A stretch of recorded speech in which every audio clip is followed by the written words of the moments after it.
നമസ്കാരം. മുഖ്യമന്ത്രി പിണറായി വിജയൻ കണ്ണൂരിൽ താക്കോൽ കൈമാറിയ വീടുകൾ പണി പാതി പോലും തീരാത്തവയെന്ന് ചിത്രങ്ങൾ സഹിതം പുറത്തു വന്നിരിക്കുന്നു. മുഖ്യമന്ത്രിയുടെ സ്വന്തം മണ്ഡലത്തിലാണ് ഇത് വന്നിരിക്കുന്നത്. ലൈഫ് മിഷനിൽ ഉൾപ്പെടുത്തി മുഖ്യമന്ത്രിയുടെ മണ്ഡലത്തിൽ പിണറായി പഞ്ചായത്തിലെ 11 വീടുകളുടെ താക്കോലാണ് കൈമാറിയത്. ഇതിൽ 8ാം വാർഡായ പാനുണ്ടയിലെ വീടിന്റെ നിർമ്മാണം പകുതി പോലും പൂർത്തിയായിട്ടില്ല. ഇതുൾപ്പെടെ 11 വീടുകൾക്ക് താക്കോൽ കൈമാറിയെങ്കിലും പദ്ധതി തുകയിലെ അവസാന ഗഡു ഒറ്റ വീടിന് പോലും കൈമാറിയില്ല.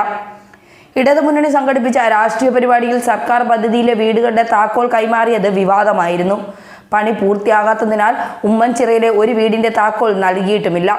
ചില വീടുകൾ ഭിത്തിയിൽ മാത്രം എത്തി നിൽക്കുന്നു. ഇത്തരം വീടുകൾക്കാണ് പണി പൂർത്തീകരിച്ച് താമസിക്കാൻ എന്ന വിധത്തിൽ വീടുകളുടെ താക്കോലുകൾ താമസക്കാർക്ക് പിണറായി വിജയൻ കൈമാറിയത്. ഒന്നുകിൽ മുഖ്യമന്ത്രിയെ ആരോ തെറ്റിദ്ധരിപ്പിച്ചിരിക്കുന്നു. പണി പൂർത്തീകരിച്ചു എന്ന് പറഞ്ഞ പിണറായിയെ കെണിയിൽ വീഴ്ത്തിയത് ആരായിരിക്കും?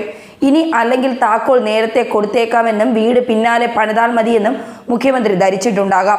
ലൈഫ് മിഷനിലെ 400 ചതുരശ്ര മീറ്റർ പൂർത്തിയായി വീട്ടു നമ്പർ ലഭിച്ച ശേഷം 200 ചതുരശ്ര മീറ്റർ കൂടി വിസ്തീർണം വർദ്ധിപ്പിക്കാനാണ് കമ്മിറ്റിയുടെ തീരുമാനം.